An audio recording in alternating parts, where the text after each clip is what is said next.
Attention passengers, we've now reached our destination. We hope you enjoyed the flight and have a nice day.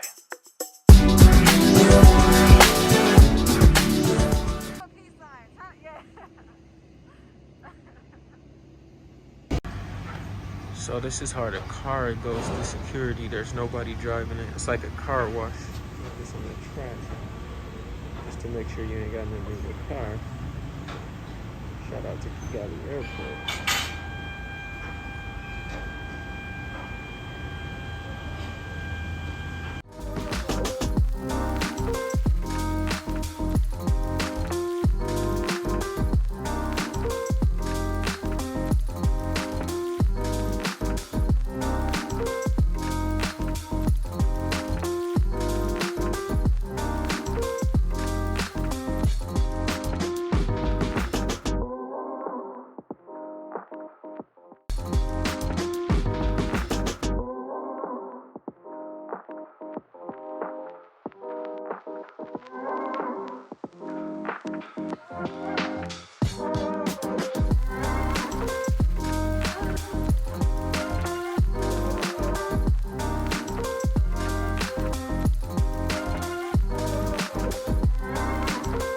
Alright, we just left Jollof Kigali. It was pretty delicious. I love the music. It was so fun.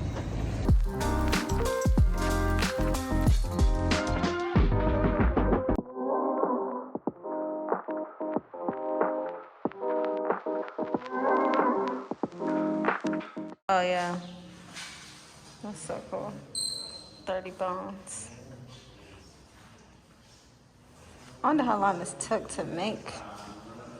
What do you think? We are currently at the art gallery. That comes highly recommended on the internet. It's nice and spacious, several floors. Everything in here is for sale.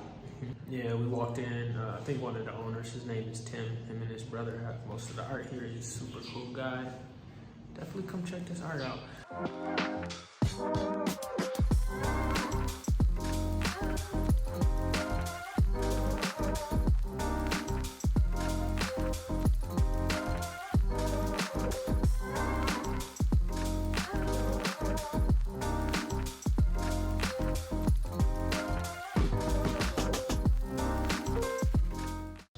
We are at the Serena Hotel. Just grabbing food, cause y'all know us. But it's so cute. What do you have, brother? The wok stir fry with the Chinese noodles.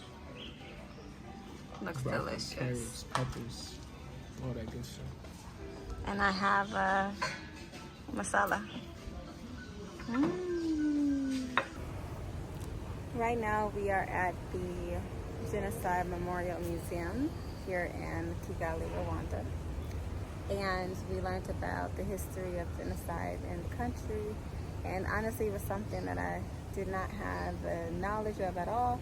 And I think probably for me, one of the biggest takeaways was how it could actually have been prevented if other countries would have stepped in and tried to be a part of the solution, but instead they kind of dragged their feet on it, and as a result, a massive amount of people were murdered.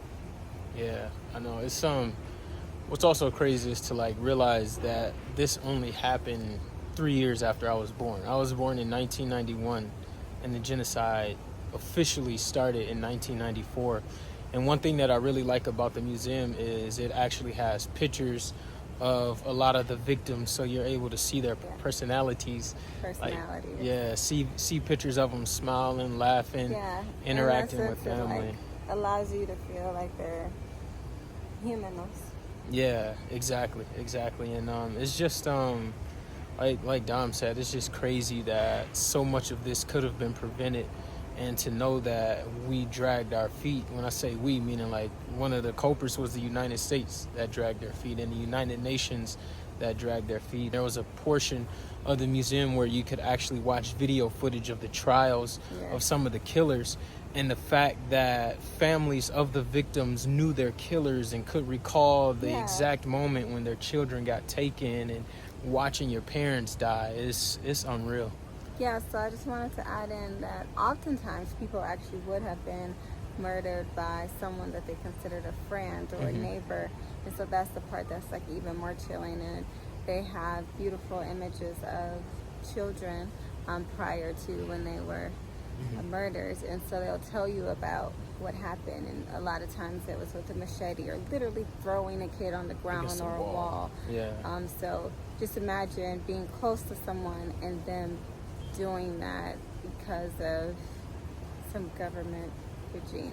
Yeah, and there's to head up what she was talking about. There's a video when you first get here, and there's a lady. She said, you know, we play with our neighbors all the time. My dad was their godfather, and as soon as genocide started, because they weren't Hoodoo people, it's like their neighbors said, here, there they go, they're inside the house, like their friends, their family, just like turn their backs People on them. who they thought would protect them. Yeah, exactly. And just to see that, just to see people cry and how thick their tears was, and recalling the exact moments when they last saw their brother, their sister, their mom, their dad, it's just like, it's scary. And these people are, some of them are probably our age or like even in their 40s and 50s, so they've lived their lives up until this point with that memory and still have to live the rest of their lives with that memory. Trauma. Yeah, so it's definitely worth visiting if you're ever in Rwanda. It's just to have a better understanding of history also. Yeah. Especially since it's not one that's widely talked about. And unfortunately we couldn't get any video footage of the exhibits inside the museum, but you know, it's definitely something, if you get the opportunity, you should definitely come experience it.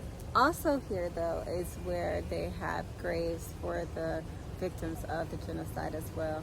And so in addition to learning, this is also the sites where people who have family members here come and feel like they could be with their family members again. We are currently in Rwanda, and we want to take a second to tell you about what we needed to get here. So yes, we flew from How y'all get here? Uganda. So we had the East African visa.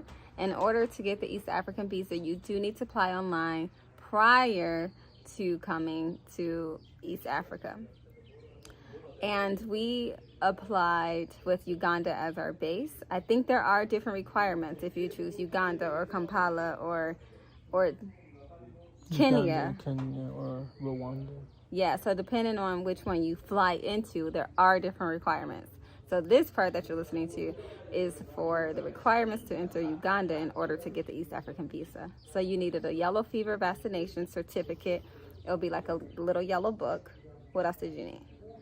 So you'll also need to provide an itinerary of what you'll be doing in East Africa, as well as your exit date as well, because the visa only lasts 90 days. They need to know when you're leaving their country. Yes, in fact, you actually have to attach a return ticket, like proof of a return ticket of you leaving out of East Africa. Yep. And you'll also have to provide a letter. Actually, that's optional. Yeah, it's optional, but we did just in case from stay that when we first got here, we provided that, you know, just in case to eliminate all confusion and cross our T's and dot our I's as much as we possibly could. So yeah, that's what we needed to get here. How you get here? So from Kampala to Kigali, the flight was literally like 55 minutes. Super easy. No big deal. It was an old school plane with propellers, you know, that made me a little bit nervous. The Wright brothers flew that bad boy. Yeah, it was definitely the Wright brothers plane. Shout out to North Carolina, the Wright brothers. But it was a nice flight. It was cool flying over the water, you know, got some cool footage of it. It was short.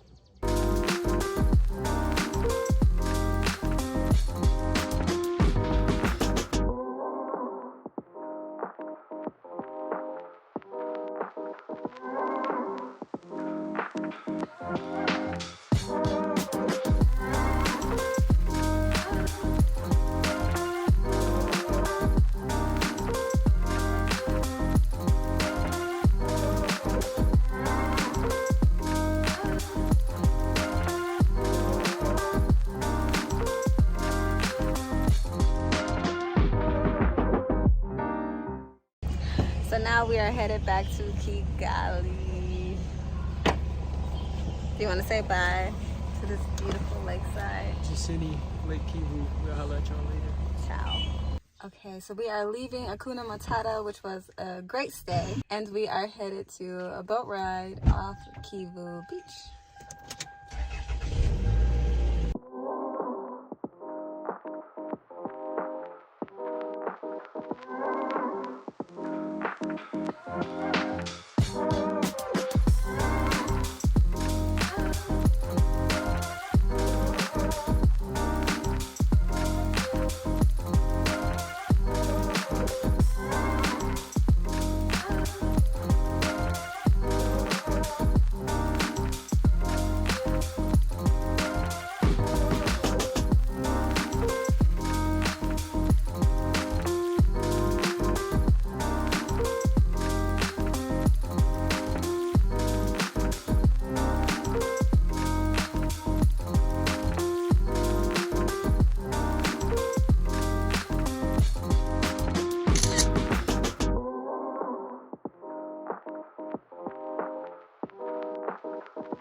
Okay, so these are boats that are used by the fishermen.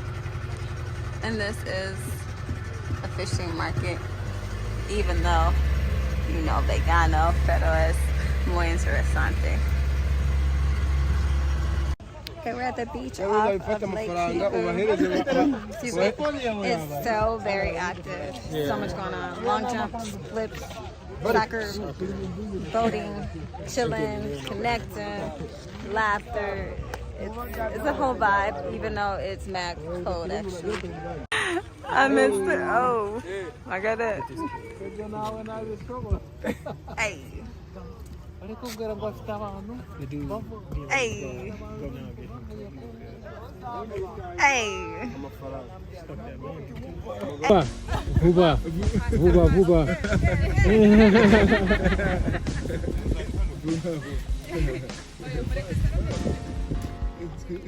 It's like 5 times as much as me. Oh, no. You lost money. I lost money. Alright, where are we headed? The canopy overlooking I said that wrong. Inside of it. Yeah, it's inside the national forest here. It's about to be fun. I'm gonna try not to fall off the edge. If I do, I'll make sure I get it on camera for y'all. Alright, we out. Now we're encompassed. My bad. It's okay. And it's drier too.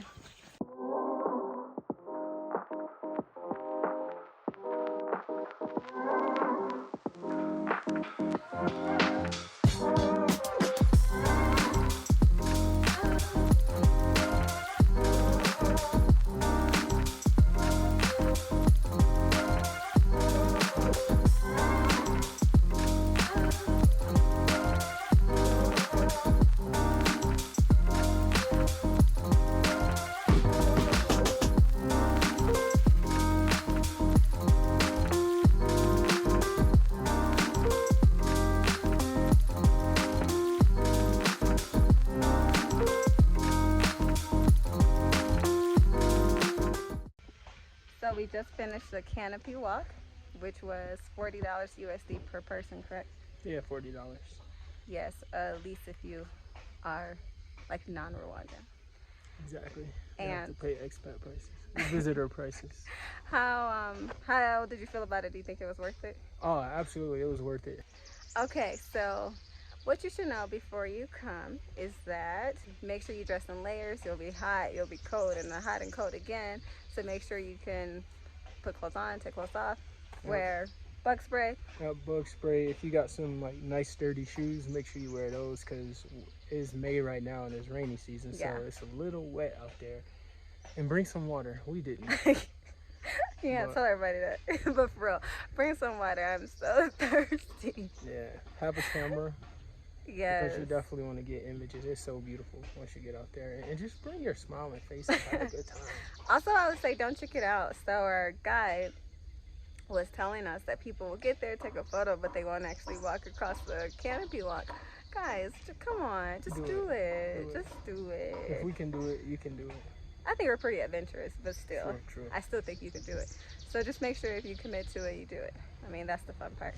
Yeah, and Moses and Boniface were awesome tour guides. So if you come, request Moses and Boniface because they were perfect. Yes. Boniface. And all you have to do is, have a driver come take you to Nwingi Forest, and then you pay here, and the guides are here. So you don't need any type of tour or anything like that because the guides are already here. So just keep that in mind so you don't spend any unnecessary money. Exactly. Peace. Attention passengers, we've now reached our destination. We hope you enjoyed the flight and have a nice day.